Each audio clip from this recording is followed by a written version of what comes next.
Chegou a hora do nosso estudo, da nossa aula bíblica, pensando em igreja raiz ou igreja Nutella. Como é que fica a situação? Vamos caminhar com a igreja de maneira correta.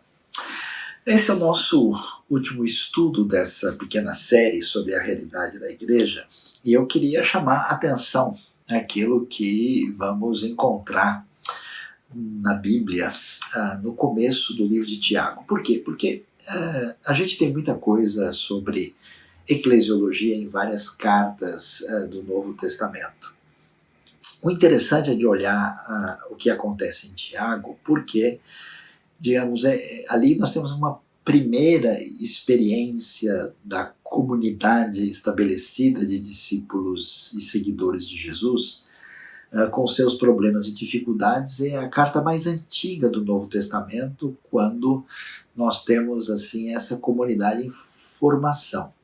E Tiago vai dar uma série de orientações, falando sobre a situação de como os problemas que existem na nossa realidade estavam presentes no contexto da realidade da igreja. Então, o importante aqui é a gente ver a igreja no sentido prático do termo. Eles estavam passando por problemas de tribulação, estavam fazendo perguntas sobre isso, havia também conflitos internos e dificuldades de ajuste, de convivência dentro da própria comunidade. E a gente vê algumas coisas interessantes. Eu queria chamar a atenção para o verso 19 do capítulo 1, quando Tiago diz o seguinte: Tiago aqui, irmão de Jesus, escrevendo para esse grupo de judeus que eram discípulos do Messias Salvador. Diz ele: meus amados irmãos, tenham isso em mente. Sejam todos prontos para ouvir, tardios para falar e tardios para irar-se.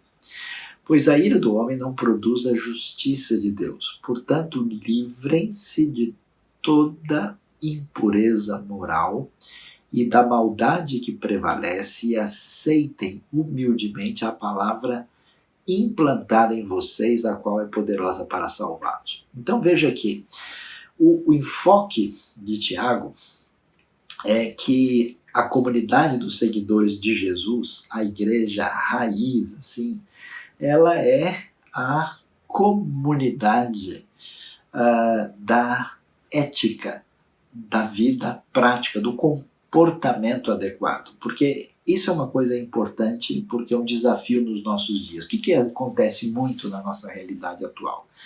Tem muita gente que fala em Deus, em espiritualidade, uma série de coisas, mas a pessoa entende isso meramente do ponto de vista da via mística, da pessoa que quer ter uma experiência, quer ter uma sensação mais assim particular, elevada, em que ele se sinta bem. E quando a gente vê diante desse cenário de um mundo muito místico, ou até mesmo um mundo antimístico do outro lado, e um mundo relativista que acaba trazendo um desafio para a gente, no sentido em que você não tem mais parâmetro para avaliar nada, a proposta do povo de Deus, da igreja raiz, não é de uma comunidade simplesmente como um contexto de encontro de pessoas, ou uma comunidade onde a gente vai passar a mão na cabeça de todo mundo, onde qualquer coisa está valendo. Ele diz, não, pessoal, não é assim. E é interessante que ele trabalha essa questão do comportamento adequado, da diretriz a ser seguida, e ele mexe com isso a partir da profundidade. Veja que ele tem elementos objetivos. Ele diz, livrem-se de toda impureza moral e da maldade que prevalece. Ou seja, como outros textos do Novo Testamento, essa comunidade de seguidores de Jesus é desafiada a ter uma vida moral diferente do mundo à sua volta. Os religiosos do tempo de Jesus são criticados por serem pessoas incoerentes e de vida absolutamente questionável.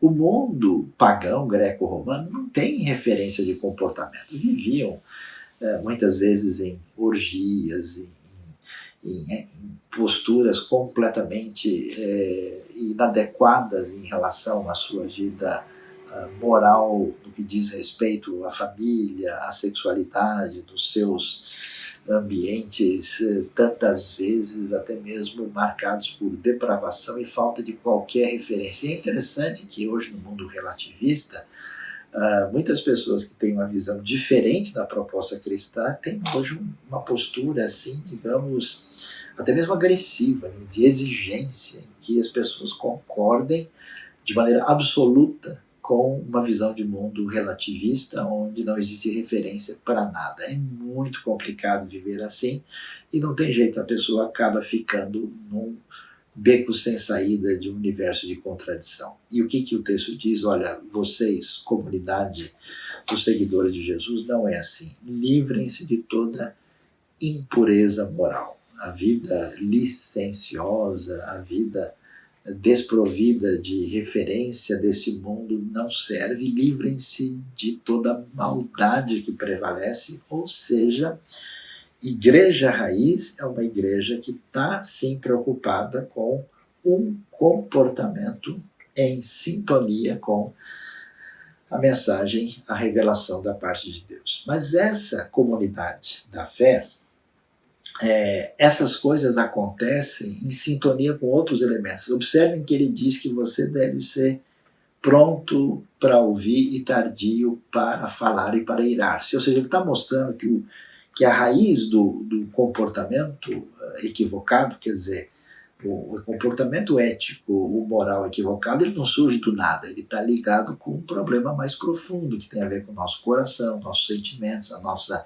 espiritualidade. Então ele nos convida a um exercício, né, que quando a gente perde a cabeça, né, dominado pela ira, quando a gente fala sem parar, desequilibradamente, quando a gente não quer ouvir, é sinal que o problema, que é a raiz do comportamento equivocado, está mexendo lá dentro.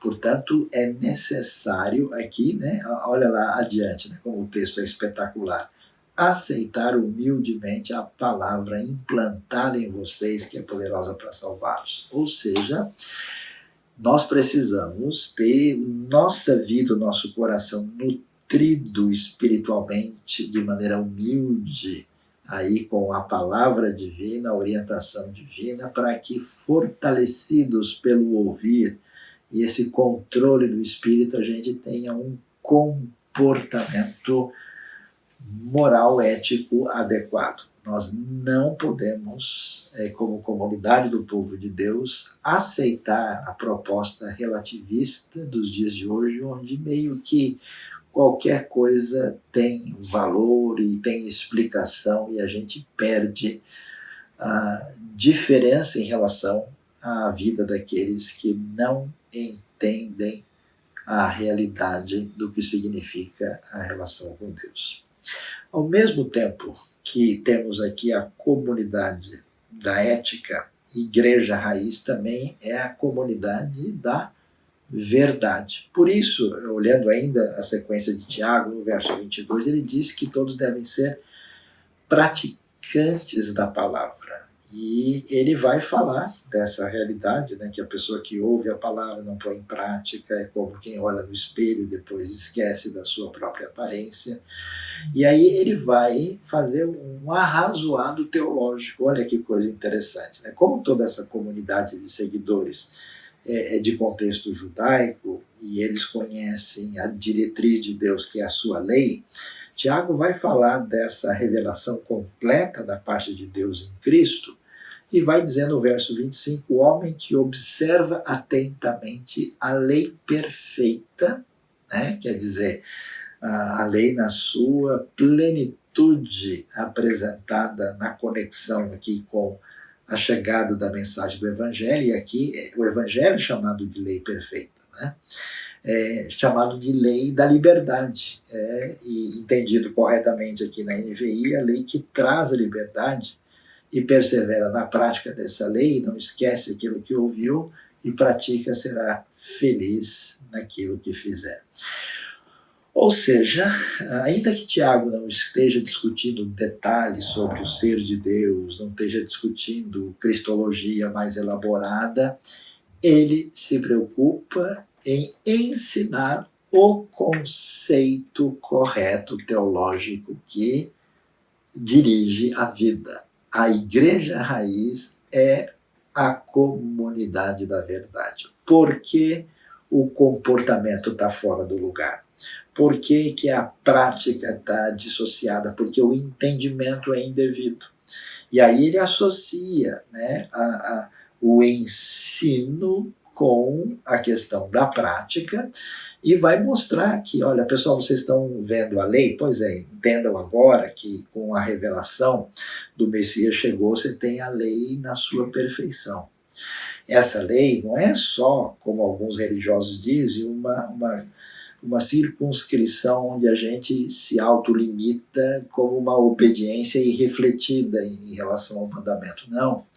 Essa lei, ela é a chamada lei que traz a liberdade que a gente deve praticar e nela perseverar, mostrando como é que a gente lida com essa realidade da revelação completa de Deus. Então a gente tem aqui referência ética e moral que está relacionada com uma referência de ensino, de diretriz, podemos assim dizer, teológica que fundamenta o nosso entendimento para viver a vida cristã. Por isso, comunidade do povo de Deus, igreja raiz, é igreja que tem referência ética e que tem referência para com a verdade, porque o conceito equivocado e errado nos levará por um caminho desorientado.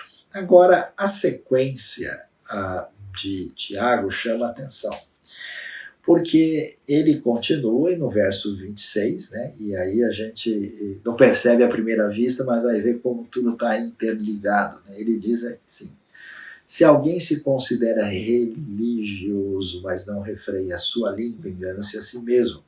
Sua religião não tem valor algum.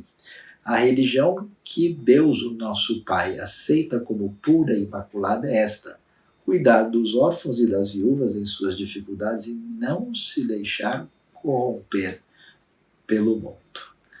Tiago agora vai dizer que essa comunidade da ética, essa comunidade da verdade, é também a comunidade da misericórdia. E é muito importante prestar atenção nisso, porque a igreja de Deus, né, ele retoma o assunto, porque as pessoas podiam achar que em função de serem o que a gente pode chamar de uma igreja Nutella, preocupada só com a sua religiosidade aparente, com o seu ritualismo, com os seus estereótipos do que significa espiritualidade, Tiago diz, olha, a pessoa que, vamos dizer, fala demais e não manifesta nada na sua vida, é engano puro. Você quer saber quando é que a coisa realmente é verdadeira? É que Deus aceita mesmo, e a frase é forte, né? Como religião pura e imaculada, é quando a pessoa não entra no esquema do mundo, e o esquema do mundo qual que é? O esquema do mundo é a glória e a honra humana, é da religiosidade decadente dos dias de Jesus. É o esquema do anseio pelo poder que havia no contexto do Império Romano. É aquilo que sugere uma espécie de ateísmo prático. É como se Deus não existisse, o mundo é daqueles que vivem no salve-se quem puder. Como eu tenho que demarcar o meu território, eu vou para cima e vence aquele que conseguir derrubar o outro no grande estádio, no coliseu da vida, para ser aclamado por aqueles que torceram pela sua vitória. Então, nesse mundo bárbaro, perverso e complicado, esse é o sistema. Quando a gente chega na proposta dessa lei que traz a liberdade, nesse evangelho do reino, a coisa muda de figura. Por isso, o cristianismo bíblico, a igreja raiz é muito conhecida por fazer coisas inimagináveis. Jesus vai dizer coisas que todo mundo achou um absurdo. Esse negócio de amar o inimigo, Esse negócio de dizer, Pai, perdoa porque eles não sabem o que fazem. Como assim? Né? Aí está a marca da maldade intencional, né? Reunindo ali lideranças religiosas e políticas para dar fim a Jesus, e eles não sabem o que fazem. A maneira como a coisa é tratada, ela entra por esse caminho de que a única esperança para a loucura e a maldade do mundo é o resgate desse amor de Deus incondicional. Por isso, a semelhança de muitos textos que já temos desde a lei, né, de se preocupar com as pessoas que se tornaram as mais afligidas na história por causa da presença do mal e do pecado no mundo. Então, a gente vai ver, por exemplo, como a lei, né, já tinha toda uma preocupação em relação ao pobre necessitado, ao órfão, à viúva, a pessoa que estava numa condição de vulnerabilidade. Você vai ver, inclusive, histórias extraordinárias da parte de Deus, como é o caso, por exemplo, da história de Ruth. Ela mostra muito isso, né? Como é que uma pessoa chega, no caso dela, mulher, órfã, viúva, melhor dizendo, não órfã, né? Viúva, mulher, estrangeira, e tentando sobreviver num ambiente de colheita, pegando o resto daquilo que caiu, né? Então, a gente vai ver isso na lei, a gente vai ver quando o povo perde a conexão com Deus nos registros mais históricos, como essa maldade toma conta da sociedade quando há uma opressão, que você vê fortemente marcada nos profetas, quando eles se revoltam com todo tipo de maldade e injustiça que atinge os mais vulneráveis. Quando nós vemos a chegada do Novo Testamento, chama a atenção o fato de Jesus aparecer como um indivíduo vulnerável, né? Ele está num ambiente esquecido lá na Galileia, ele não tem valor social muito relevante, ele é até mesmo meio discriminado, pode vir alguma coisa boa de Nazaré, né? E aí a gente vê como grande parte daqueles que ouvem a Jesus, que o seguem, são pessoas que estão fora dessa dimensão daqueles que estão numa situação de maior conforto, né? Ainda que essa vulnerabilidade verdadeira humana está em todo mundo, não é só uma questão de classe social, o evangelho não se limita a isso. Jesus vai falar com o rico, com o pobre, com o romano, com o judeu, com o homem, com a mulher, com o fariseu, com gente de contexto religioso pagão. Ele não tem, né, não tem tempo ruim com Jesus, mas acontece que esse sentimento, essa percepção da dor que existe no mundo e o desdobramento de fazer alguma coisa em favor de quem sofre é uma coisa tão especial que existe no Evangelho. Por isso que a nossa tradição ocidental tem toda, né, nesse contexto desse mundo judaico-cristão, acabou tendo preocupação com a ideia de hospital, de asilo, de creche, de preocupação com pessoas numa situação vulnerável que precisam de uma assistência diferenciada. Porque no mundo, vamos dizer, sem a perspectiva divina, essas pessoas estão atrapalhando, eles são executados, eles são gente inferior que tem que sair do caminho. Eles são pessoas que, de alguma maneira, não vão contribuir para nada, e nós só estamos prolongando o sofrimento deles. A proposta do Evangelho é que essa comunidade, Igreja Raiz, é a comunidade da misericórdia. Por isso é muito interessante que, no meio de toda a discussão, logo na primeira carta do Novo Testamento, Tiago vai dizer: pessoal, olha, o negócio é cuidar dos órfãos e das viúvas em suas dificuldades. Isso quer dizer que a igreja, povo de Deus em missão, tem sim a sua prioridade de anunciar, né? Jesus chamou os discípulos e diz: vão e anunciem, contem aí sobre as boas novas do reino, o perdão, a salvação que temos em Cristo Jesus. Mas essa história que é contada é uma história que é contada para mostrar exatamente a boa notícia do amor incondicional de Deus mostrado em Cristo Jesus, essa graça inefável que nos alcança, nos perdoa, nos recupera e nos leva de volta para Deus pela graça e pela fé. Agora, quando isso é uma realidade, isso se transforma em atos concretos na nossa vida. Na verdade, a gente se torna, podemos assim dizer, meio refém desse amor incondicional.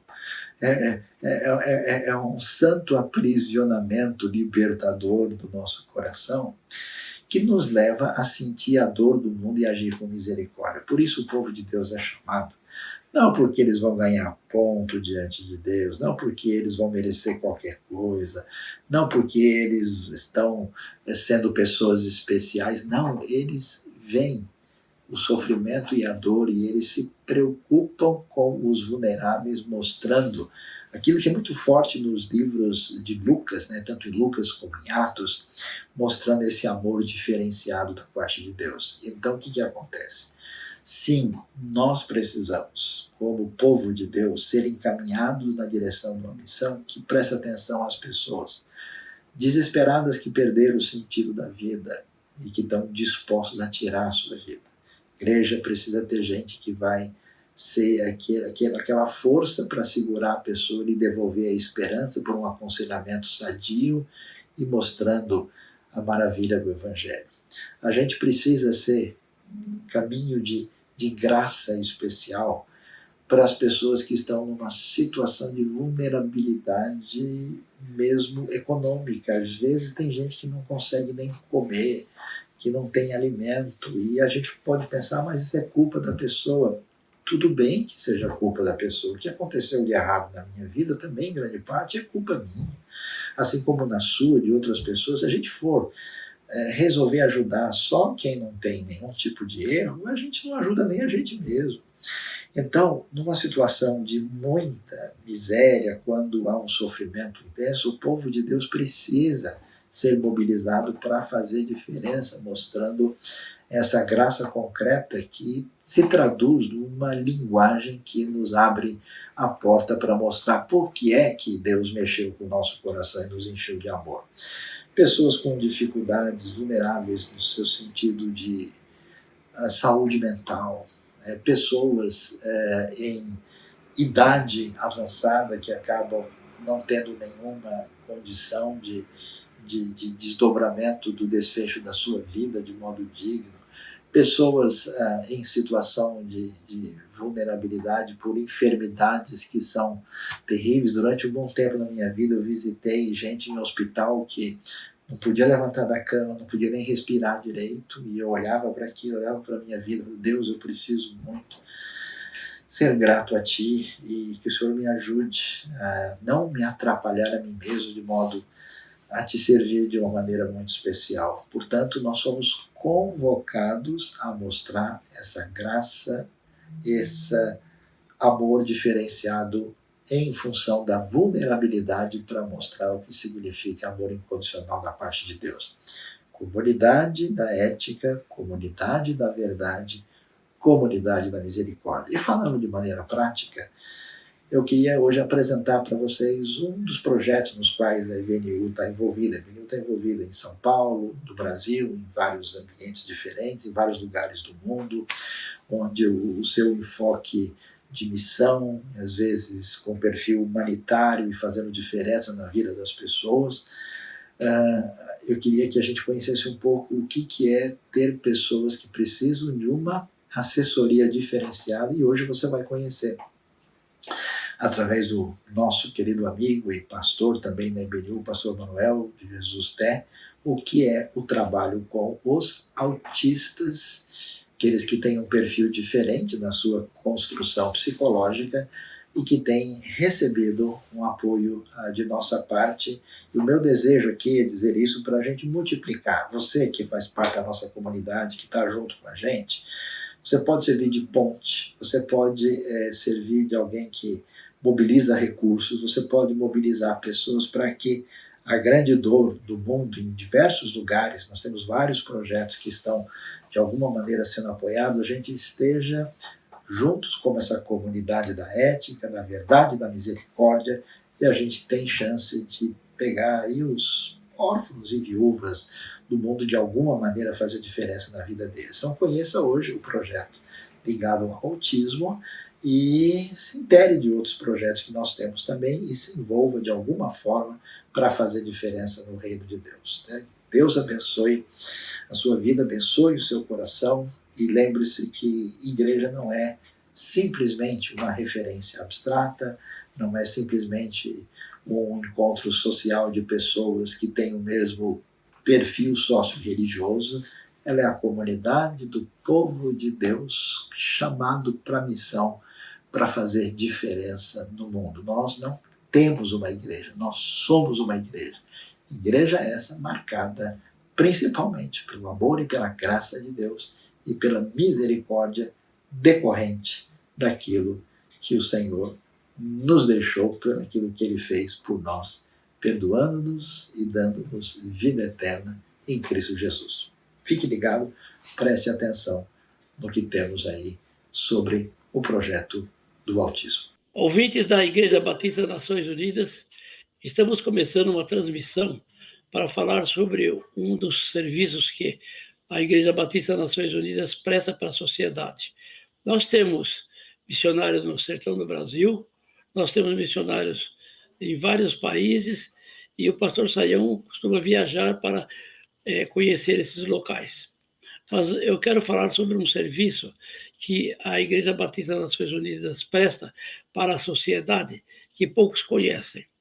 Como vocês sabem, eu sou um dos que participou do grupo de fundadores da Associação dos Pais de Autistas, a AMA. E, em virtude disso, eu conheço centenas de crianças autistas. É interessante que, antigamente, não se achava um autista, porque cada 2.500 crianças aparecia um autista. Agora é diferente. Agora, cada 150 crianças aparece um autista. Aparecendo o autista, a família fica em dificuldades, conforme o nível. Porque nós temos 5 níveis de autista.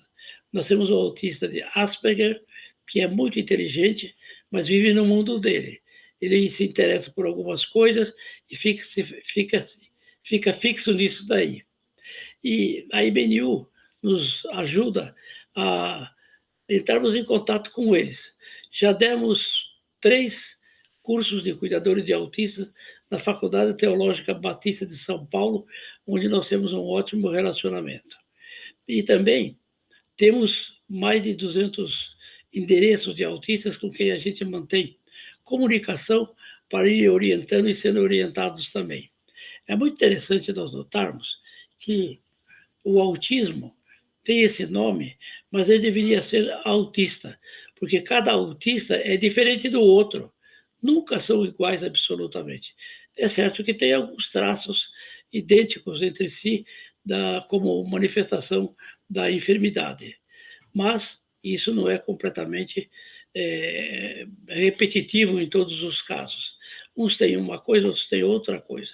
Agora, existe uma grande importância que muitos não dão.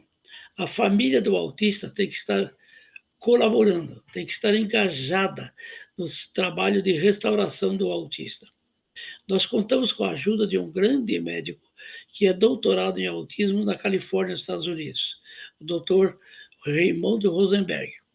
Ele nos orienta e também consulta, ele também nos ajuda, dando o veredito final, se realmente é autista e que nível é o autista.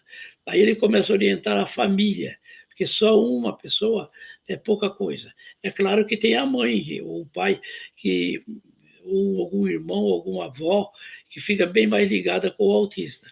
Mas, assim mesmo, tem que o entorno de todo o autista tem que estar elaborando na mesma direção. E isso é muito difícil porque muitas famílias se desarticulam e se desmancham por causa disso. E aí fica a carga só para uma pessoa. Então a Igreja Batista Nações Unidas mantém esse trabalho também, porque o slogan da Igreja Batista Nações Unidas é uma igreja saudável, transformando o redor em saudável, o mundo, a cidade, tudo em mais saudável. Então, os autistas entraram nessa. Recentemente estivemos em Pindamonhangaba, onde falamos uma igreja. 3 autistas numa só igreja. Só de pastores nós temos 6 ou 7 pastores batistas com filhos autistas. E um filho autista, para um pastor, atrapalha muito mesmo. Por que atrapalha? Porque ele não para na hora do culto, ele vai mexer com as pessoas, ele vai lá na frente. Eu me lembro que um dia eu estava falando numa igreja, o meu filho saiu do colo da minha esposa, foi lá e pegou no microfone. Eu puxava o microfone, ele puxava o microfone. Aí eu peguei e soltei o microfone. Ele falou, obrigado, e me devolveu o telefone. A igreja estourou na gargalhada. Eu fiquei no ridículo. Ora, se ele ia só fazer isso, por que ele não soltou o telefone logo antes, bem antes? Então, vocês percebem que é muito difícil. Nós temos ajudado também, não só pastores, mas também não pastores. Temos 5 categorias de autista. O Asperger, que é muito inteligente, muitos chamam de Asper apenas. Então, o Asper pode ser até um doutor. Tem até médico que é autista Asper. Mas depois começa a descer o nível.